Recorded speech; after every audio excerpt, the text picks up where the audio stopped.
아멘. 루터가 가장 사랑했던 혹은 가장 많이 인용했던 또 설교 중에 사용했던 성경이 아마 갈라디아서일 겁니다.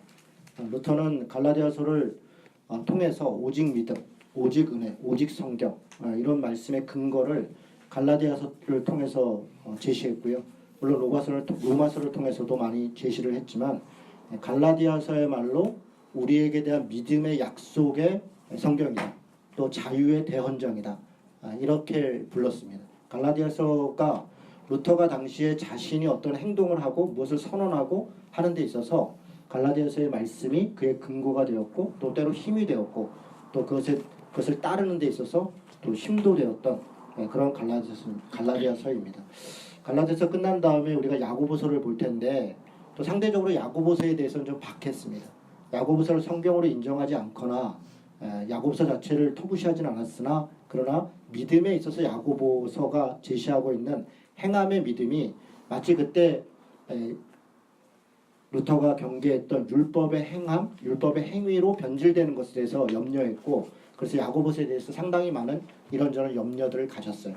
심지어는 어떤 분들 표현으로는 루터가 야고보서를 지푸라기 성경이다 이렇게 표현했다고 하는데 그것에 대해서도 그렇다 안 그렇다 이런 설왕설래들이 더러 있습니다. 어쨌든 갈라디아서를 500년 전에 아까 우리가 읽었던 것처럼 보름스라고 하는 곳 앞에서 그 많은 권력자들과 당시 실제적 권력을 갖고 있는 자들과 종교적 권력으로 그 실제적 권력자들을 압도하고 있었던 그런 종교 지도자들 앞에서 자신의 목숨이 왔다 갔다 하는 상황에서도 그래도 자기는 신앙을 지키겠다. 그 당당하게 자기의 이야기를 있었던 루터가 인용했던 성경이라면 갈라디아서는 우리가 몇 번을 상고해 봐도 사실 지나치지 않은 그런 말씀이라고 할 수 있겠습니다. 4장 8절 이전까지 우리가 계속 살펴봤어요. 지금 갈라디아서에서 사도 바울은 상당히 많은 역정을 내고 있어요. 오늘도 우리가 읽었던 본문 20절에 보면 내가 목소리를 높였다. 역정을 냈다. 내가 왜 목소리를 높여서 이렇게 이야기를 하는가에 대해서 이야기할 정도로 사실은 자신이 화가 나 있고 무엇 때문에 굉장히 불편하고 그래서 야단을 치고 때로는 돌이키라고 지금 이야기하는 것을 숨기지 않아요.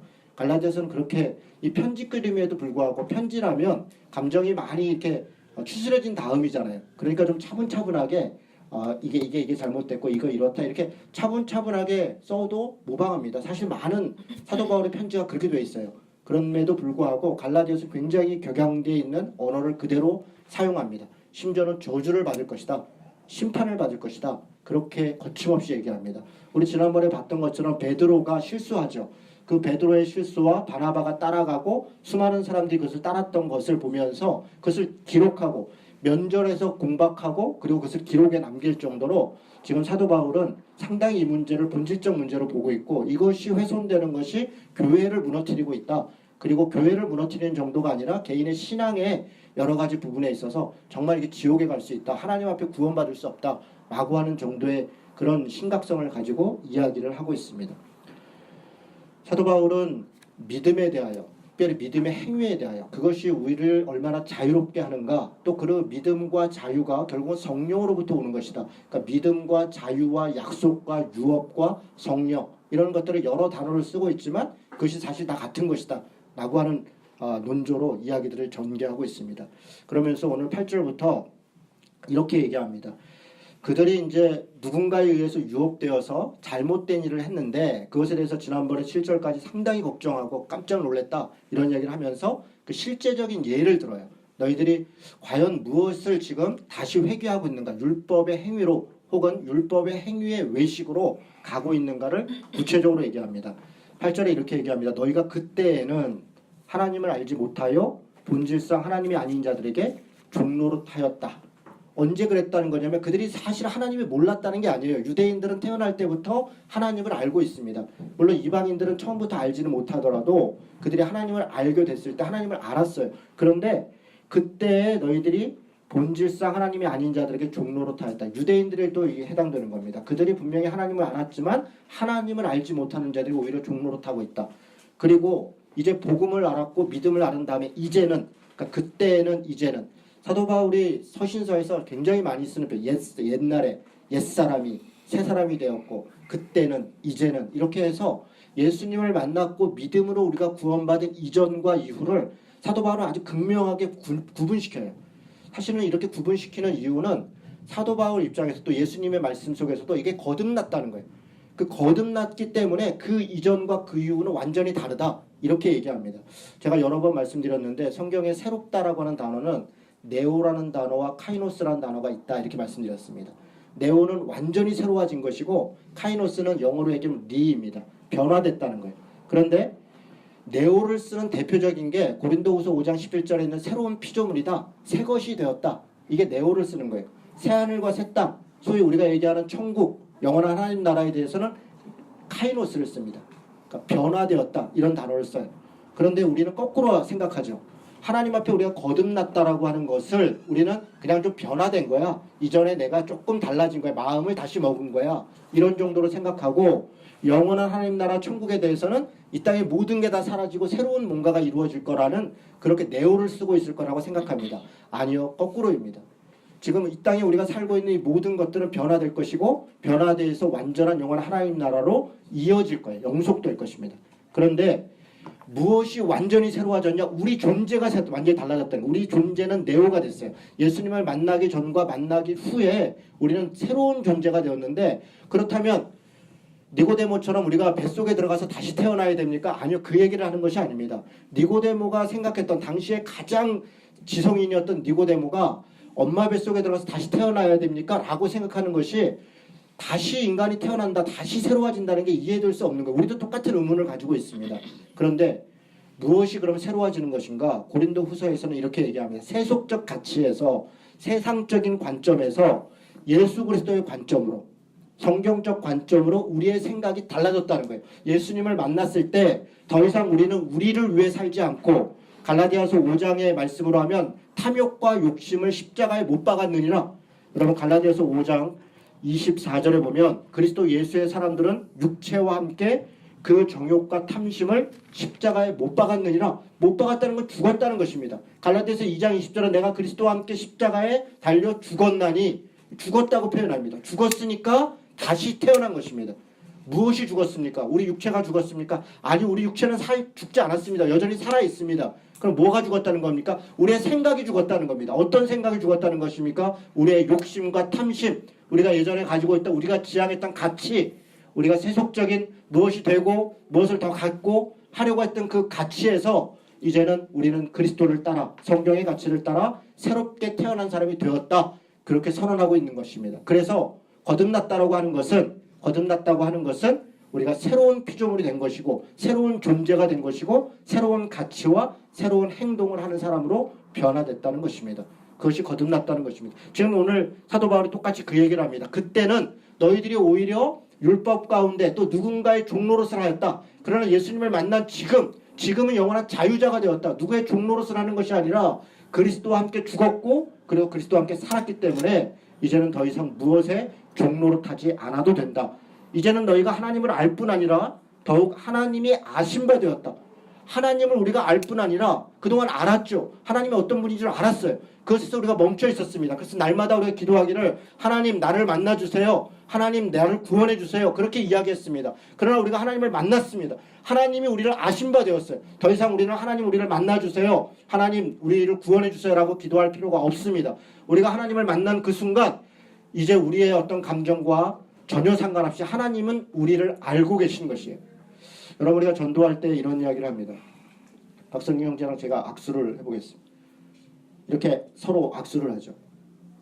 상대방이 손을 놓으면 이 악수도 놓게 됩니다. 그런데 우리가 이렇게 얘기하죠. 우리의 악수는 이렇게 한 것입니다. 실제로 이스라엘에서는 이렇게 악수를 합니다. 손을 맞잡고 악수하지 않고 손목을 잡고 이렇게 악수를 합니다.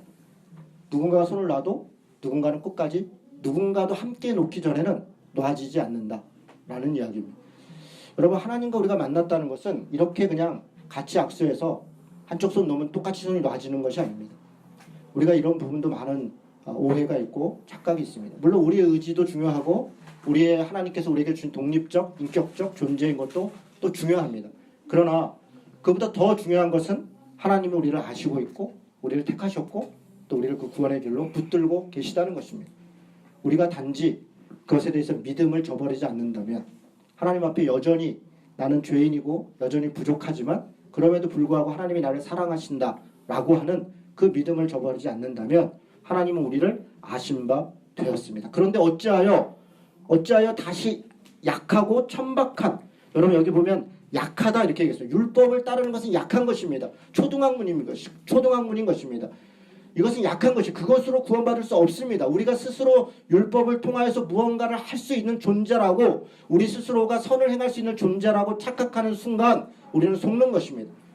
우리라고 하는 존재는 하나님 앞에 스스로 구원할 수 있는 존재가 아니라는 것입니다. 어찌 벌써 다시 돌아가서 다시 그들에게 종노릇하려 하느냐. 지금 사도 바울은 그게 안타까운 것입니다. 그들이 복음 안에서 자유자가 되었고 복음 안에서 구원받은 자가 되었는데 어찌 누가 무엇을 꾀어서 어떻게 무엇 때문에 어떤 이익 때문에 어떤 이유 때문에 그렇지 그걸로 다시 돌아갔느냐. 그것을 안타까워합니다. 그리고 구체적으로 얘기합니다. 그렇게 종노릇하는 게 무엇인가. 그런데 이 이야기들을 우리가 들을 때는 그렇구나. 당시에 유대인들이 들을 때는 이게 말도 안 되는 것을 이야기하는 놀라운 겁니다. 자신들이 익숙하게 행하고 있고 익숙하게 행할 뿐 아니라 그것을 행하지 않는 자들은 믿는 자가 아니다. 하나님을 모르는 자이다. 이방인이다. 구원받지 못했다. 라고 생각했던, 자신들이 행하는 것을 통해서 자기의 믿음을 증명했던 것들이 사실은 다 종노릇하는 것이었다. 그것이 다 필요 없는 것, 쓸데없는 것들이다. 라고 선언합니다. 어떤 것들입니까? 너희가 날과 달과 절기와 해를 삼가 지키니. 여러분 이렇게 얘기해 보니까 이게 뭔 얘기인가 좀 안 와닿을 겁니다. 제가 조금 더 구체적으로, 당시의 사람들은 이 말을 하는 순간 떠올리는 것들이 있어요. 나를 얘기하는 순간 뭘 떠올립니까? 안식일을 떠오르는 거예요. 안식일, 속죄일, 그들에게 있어서 굉장히 중요한 1년에 한 번 있는 속죄일, 대속죄일, 혹은 매주 돌아오는 안식일을 안 지킨다, 대속죄일에 대속죄의 그 제사를 지내지 않는다, 그것은 그들에게 있어서 버림받는 것입니다. 당연히 마땅히 해야 될 걸 행하지 않는 것이에요. 지금으로 얘기하면 주일 성수겠죠. 주일 성수를 꼭 해야 구원받는다. 우리는 교회를 가기 때문에 내가 크리스찬이다. 그것으로 인해서 교회를 가지 않거나 혹은 가지 못하는 어떤 그리스도인에 대하여 당신은 나보다 신앙이 없어요. 혹은 당신은 구원받지 못해요. 라는 얘기를 함부로 합니다. 그러나 그렇지 않다는 것입니다. 구원은 무엇을 행하느냐에 달려있는 것이 아니라 하나님이, 내가 하나님을 알고 하나님이 나를 붙잡고 있는 것으로부터 온다는 것입니다. 그런 이야기를 하고 있는 거예요. 놀라운 선언이죠. 달을 이야기할 때 월삭을 얘기합니다. 여러분 이 월삭이라고 하는 것은 1년에 한 번씩 제물을 드리고 하는 것입니다. 월에 한 번씩 싹을 한다. 여러분 우리 많은 교회에서 월삭 예배 이런 걸 합니다. 1년에 한 번씩 11조를 하고 헌금을 하고 뭘 하는 것도 모자라서 또 한 달에 한 번씩 월삭 헌금을 또 별도로 드려야 되는 그런 일들을 달이라고 하는 것에서 행했습니다. 이들에게 있어서 이것은 중요할지 모르나 지금은 이것으로 인해서 누군가 하고 안 하고를 구분하지만, 그러나 신앙은 그것으로 구분되지 않는다는 얘기를 하는 겁니다. 절기는 어떤 겁니까? 가장 중요한 6월절, 장막절, 77절, 3대 절기라고 하는 것, 그것에 대하여 이야기하는 겁니다. 마찬가지입니다. 어떤 절기를 지켰냐 안 지켰냐. 오늘이 종교개혁 기념 주일입니다. 종교개혁 기념절을 지키지 않았다고 해서 우리가 그리스도인이 아닌 것도 아닙니다. 부활절, 성탄절, 그거 자체가 의미가 있는 것이 아닙니다. 그것에 있는 내용들을 우리가 어떻게 우리 삶에, 우리의 신앙에 어떻게 우리가 살아가는가에 초점이 있는 것인데, 그날을 지켰냐 안 지켰냐. 여러분 2014년 4월 16일 날 세월호가 물에 빠졌습니다. 그날은 굉장히 끔찍한 날이었습니다. 그런데 그때 한국교회는 고난주간을 지내고 있었습니다. 무려 3일 후에 우리는 부활절을 맞이했습니다. 부활절이기 때문에, 예수님이 부활하신 날이기 때문에 우리는 그날을 지켜야 된다라고 해서 부활절 행사들을 기쁘게 하고 진행했습니다. 그리고 세월호 그 아이들의 죽음을 슬퍼하며 그날을 우리가 기쁨의 날로만 지낼 수는 없다. 그러면서 그날을 기념했던 교회들에 대하여 오히려 이단 소리를 하고 어떻게 부활절을 지키지 않는가, 그것으로 거룩한 교회이냐 거룩한 신자이냐를 구분하는 이야기들이 한국교회에 횡행했습니다. 저는 깜짝 놀랐습니다. 부활절이 무엇인데, 부활하신 예수님이 무엇 때문에 죽으셨고 무엇 때문에 부활했는데, 지금 가장 고통받는 일이 벌어진 것을 기념하고 그것을 아파하는 것이 부활절을 지키지 않은 것이 된다는 것이 얼마나 놀라운 선언입니까? 딱 이 얘기입니다. 그들이 절기를 지키는 것으로 자기의 신앙을 다했다라고 생각하는 것은 갈라디아서 이야기하고 있던 바로 옛사람의 옛 율법의 종노릇하고 있는 그것으로 돌아가는 것입니다. 사도 바울이 살아있었다면 저주를 받을 것이다. 그렇게 선언했을 것입니다. 그렇지 않습니까? 지금도 마찬가지입니다. 절기가 중요한 것이 아니라 그 절기가 가지고 있는 내용이 중요한 것입니다. 해는 무엇입니까? 해는 안식년이죠. 안식년. 7년에 한 번씩 오는 안식년, 50년에 한 번씩 오는 신년, 이것을 통해서 누군가에게 해방을 선포하고 누군가에게 자유를 선포하는 것입니다. 해방과 자유의 날이 오히려 억압과 불종의 날이 되었습니다. 오히려 그 날을 통하여서 종로릇하게 만드는 날로 바뀌었다면 그것은 해방과 자유의 날이 아닌 것입니다. 날과 달과 절기와 해를 지키는 것을 사도 바울은 아주 극단적 언어를 쓰면서 종로릇하고 있다. 너희들이 종로릇하고 있다. 그렇게 이야기하고 있는 것입니다. 내가 너희를 위하여 수고한 것이 헛될까 두렵다. 이렇게 얘기합니다. 헛될까 두렵다. 복음을 전하기 위해서 엄청난 수고를 했습니다. 그런데 그것이 다 헛된 것이 될까 두렵다. 이렇게 얘기합니다. 12절부터 16절까지는 사도 바울이 당시에 복음을 들었던 갈라디아 교인들과 얼마나 신앙 안에서 서로 존중했고 서로 사랑했는가를 이야기할 수 있습니다. 생각해 볼 수 있습니다. 여러분, 사도 바울은 당시 육체의 약함이 있었어요. 어떤 약함입니까? 아마 우리가 대체적으로 알고 있듯이 안질이 있었을 것이다. 그렇게 생각을 합니다. 15절에도 보면 너희의 복이 지금 어디 있느냐? 내가 너희에게 증언하노니 너희가 할 수만 있었더라면 너희 눈이라도 빼줬을 것이다. 이런 표현들을 볼 때 물론 다르게 이해할 수도 있겠으나 아마 눈에 뭐가 침침하고 어려움이 있었지만 그런 약점, 여러분 당시에 복음을 전하는 자가 눈이 안 좋다라고 하는 것은 구약으로 보면요, 이 사람은 저주받은 사람입니다. 백태가 끼어있는 자는 하나님께 저주받은 자다. 그런 제사장이 될 수 없다. 지금 안경을 꼈다. 이건 말도 안 되는 겁니다. 어떻게 안경을 낀 사람이 복음을 전할 수가 있습니까? 그런 정도의 의식을, 더군다나 몸이 약하다. 제가 최근에 끔찍한 이야기를 들었어요. 어떤 분이 목회자가 어느 교회 담임 목사 이 청빙에 응해서 원서를 냈습니다. 여러 절차를 통해서 이분이 담임 목사로 결정이 됐어요. 그런데 그 주에 부임을 해야 되는데 그 주 중에 교회로부터 오지 못하도록 탈락됐다는 통보를 받았어요. 이유가 뭡니까? 그랬더니 자녀가 장애를 갖고 있기 때문에. 자녀가 장애인이라는 것을 그 주 중에 그들이 알게 된 거예요. 그리고서 자녀가 장애가 있는 목사님이 그것을 당신이 숨겼다. 여러분, 그게 왜 알려야 될 얘기입니까? 알리고 안 알리고를 떠나서 장애가 있다는 것 때문에 담임 목사로 올 수 없다라고 이야기하는 것이 지금 이게 한국교회에서 벌어지고 있는 일입니다. 말도 안 되는 것이에요. 오히려 그 약함이 서로에 대한 사랑의 기회가 되고 그 약함이 오히려 서로에 대해서 복음을 나눌 수 있는 기회가 되는 것인데 어떻게 그럴 수 있습니까? 여러분, 목사의 자녀는 다 건강해야 되고 다 똑똑해야 되고 다 잘 돼야 되는 것입니까? 여러분, 누가 그것을 자신할 수 있습니까? 여러분, 사무엘이 대처했던 엘리의 아들들의 그 나쁜 짓 때문에 사무엘이 선택받았습니다. 예, 잘 됐죠. 하나님께서 사무엘을 통해서 자신의 역사를 이루었습니다. 그런데 그렇게 선택됐던 사무엘의 자식들이 어땠습니까? 그들이 가장 부패한 자들이었고 그것 때문에 왕정이 시작됩니다. 다윗이라고 하는 가장 불세출의 영웅이라고 생각하는 믿음의 영웅인 다윗의 자녀들이 어땠습니까? 가장 괜찮은 사람이라고 생각하는 솔로몬을 택해서 왕위를 물려줬지만 그 솔로몬 때문에 나라가 갈립니다. 솔로몬은 또 어땠습니까? 수많은 부인들 속에서 나온 자신들 중에 가장 괜찮다라고 하는 자녀를 왕위를 물려줬지 않겠습니까? 그 아들 때문에 나라가 완전히 갈라지고 맙니다. 누가 자기 자식을 장담할 수 있습니까? 누가 자신을 장담할 수 있습니까? 그것 때문에 우리는 서로에 대하여 겸손한 마음을 갖고 서로에 대해서 사랑을 실천할 기회로 생각해야 되는데 지금 어떤 일들이 벌어지는 것입니까? 지금 이 12절에서 16절은 그렇지 않았다는 얘기를 하는 거예요. 사도 바울이 이런저런 약함이 있었고 부족함이 있었고 또 심지어는 네가 사도냐? 이런 비난을 받고 또 심지어는 네가 기독교를 핍박하던 예수 믿는 사람을 잡아 죽이던 사람 아니냐? 라고 하는 그런 명백한 죄악들이 있었음에도 불구하고 너희들이 나를 존경했고 심지어는 예수 그리스도 같이 영접했고 천사와 같이 하나님의 복음의 말씀을 들었었는데 어찌하여 이렇게 이렇게 달라졌느냐, 이렇게 지금 안타까워하고 있는 것입니다. 16절에 보니까 그런즉 내가 너희에게 참된 말을 함으로 원수가 되었느냐? 이 말은 무슨 얘기입니까? 내가 참된 말을 한 거 그것 때문에 우리가 원수가 됐느냐? 그럴 수 없다는 것입니다. 사도 바울은 참된 복음을 전했고 그 복음에 대하여 이제 무엇 때문에 도대체 우리가 원수가 되었느냐? 지금 그렇게 탄식하고 있습니다. 무엇 때문입니까? 17절에 얘기합니다. 그들이 너희에게 대하여 열심히 내는 것. 그들 때문입니다. 누굽니까? 교란자들입니다. 무언가를 지켜야, 무언가를 행해야 그래야 구원받는다. 그래야 유대인으로 대접받는다. 그래야 네가 성공할 수 있다. 그래야 네가 잘 살게 된다.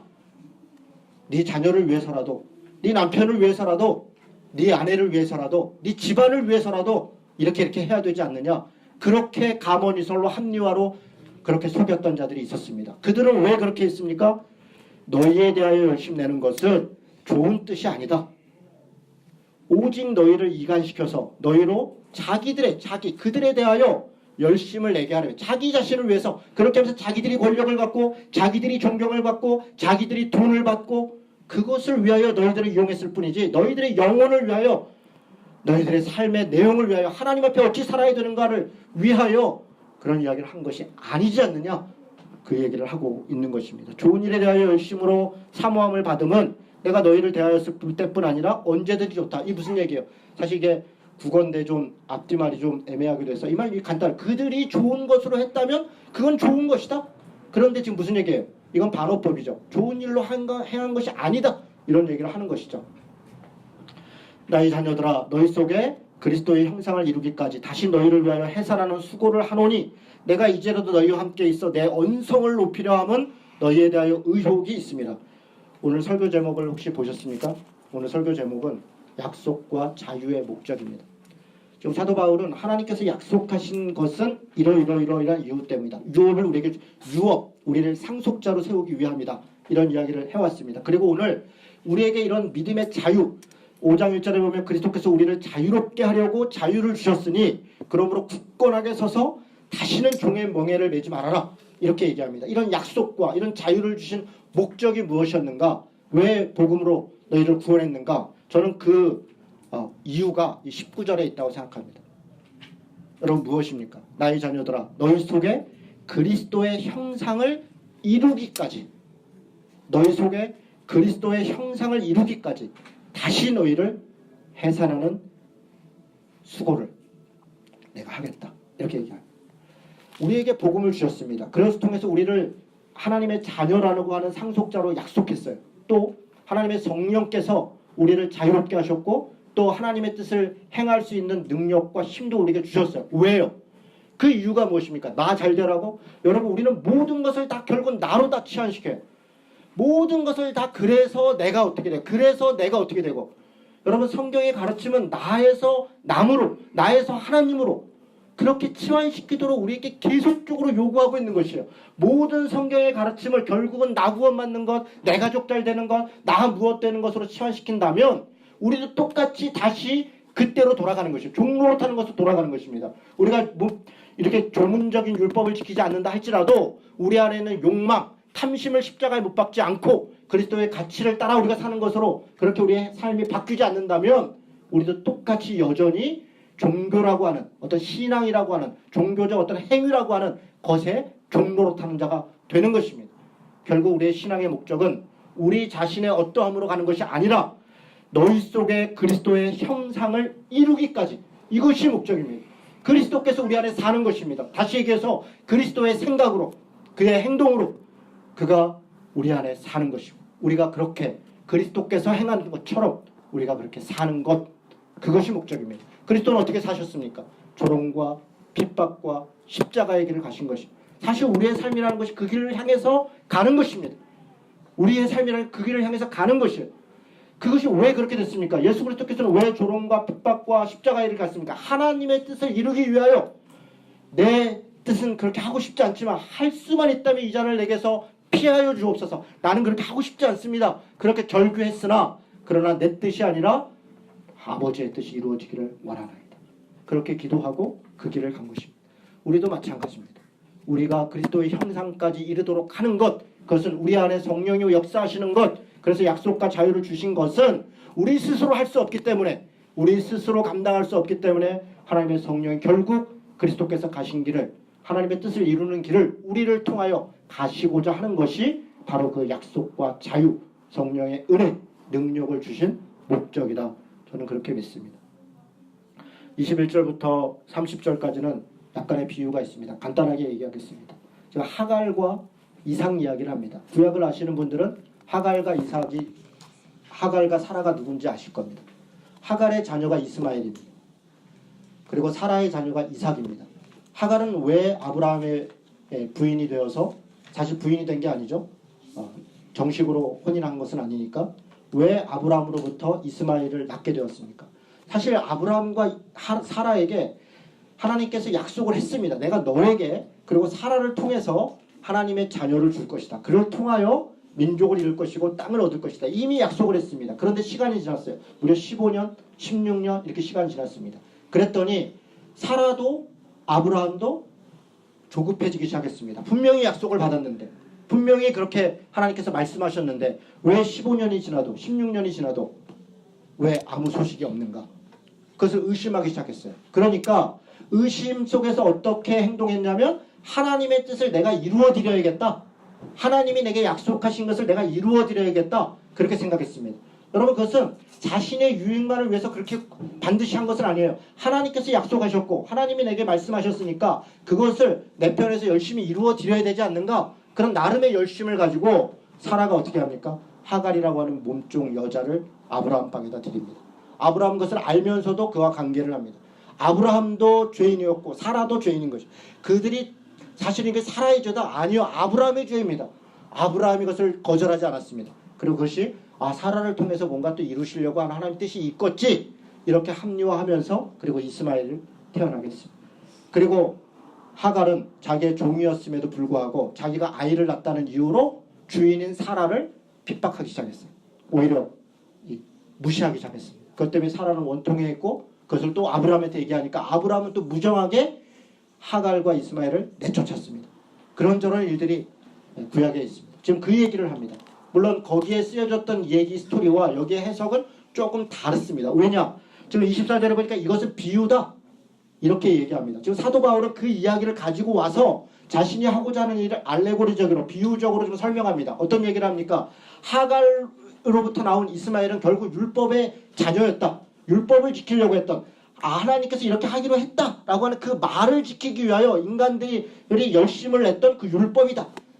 그렇게 이야기합니다. 그러나 하나님의 약속은 자유인 사라를 통해 이삭을 통해서 이루어졌다. 그것은 이 땅에 지금 예루살렘에서 이루어지는 율법적 유대교가 아니라 저 위에 있는 예루살렘, 하나님이 함께 계시고 그 자유자가 있는 그 예루살렘에 있는 것이다. 그 예루살렘은 바로 교회를 얘기합니다. 요한계시록에 있던 새 예루살렘 성을 얘기해요. 그리고 그 새 예루살렘 성의 그것은 바로 신자들의 어머니다. 여러분, 이 26절 우리 어머니라 이 말씀을 가지고 하나님의 교회라는 데가, 그래서 어머니가 하나님이래, 하나님이잖아, 바로 어머니 하나님이 곧 우리 하나님이잖아, 이렇게 또 가서 또 엉뚱한 소리를 구름같이 하고 있어요. 그 말을 듣고 그러네, 우리 하나님은 어머니시네. 여러분, 그런 뜻이 아닙니다. 교회가 어머니라는 거예요. 교회가.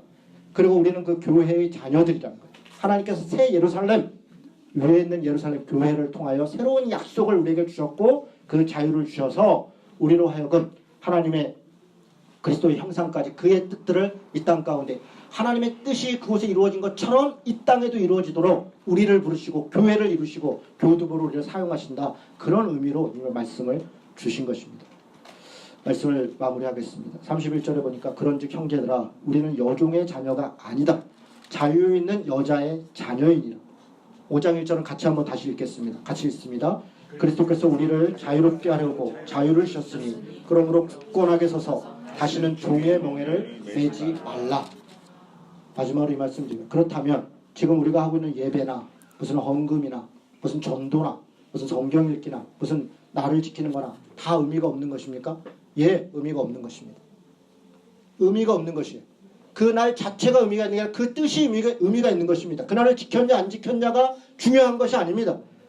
여러분, 우리는 여전히 그 날을 지키는 것, 그것을 행하는 것, 그것에다 의미를 부여합니다. 여러분, 이것은 굉장히 중요한 차이가 있는 것입니다. 왜 우리는 주일날 예배를 모이고, 왜 우리는 헌금을 하고, 왜 우리는 무슨 날을 지키고 절기를 지킵니까? 그리스도께서 우리에게 주셨던 그 은혜의 부분, 그리스도의 장성한 분량까지 이르는 데 있어서의 수단이에요. 그것을 통해서 우리 스스로가 하나님 앞에서 자유자로서 양심을 따라, 신앙의 양심을 따라 그 약속을 따른 유업자로서 상속자로서 행하는 것이, 이것은 율법을 따르는 행위가 아니에요. 이것은 믿음을 따라 행하는 행함입니다. 믿음을 따라 행하는 것이. 그리고 사도 바울은 5장서부터 이 완전한 자유를 가진 자들은 어떻게 믿음 안에서 자유로운 행함을 행하는가를 설명하기 시작합니다. 우리가 다음 주부터 그 내용을 5장 6장을 통해서 보도록 하겠습니다. 사랑하는 성도 여러분, 종교개혁 주간 지나고 있습니다. 어떤 자세로 그들이 종교개혁을 했는가? 저는 이런 말씀의 자세였다고 봅니다. 지금도 동일합니다. 한국교회가 제2의 종교개혁이 필요할 정도로 가장 부패한 교회 시대를 지나고 있다면 우리는 다시 이런 말씀으로 돌아가서 우리가 과연 어떤 자세로 신앙생활을 해야 되는가, 우리가 하나님 앞에 어떠해야 되는가를 다시 돌아봤으면 좋겠습니다. 이 한 주간이 이 말씀을 통해 또 위로도 되고 힘도 되고 다짐도 되는 그런 한 주 되시기를 주님의 이름으로 축원합니다. 아멘. 혹시 질문이나 하시고 싶은 얘기 있으면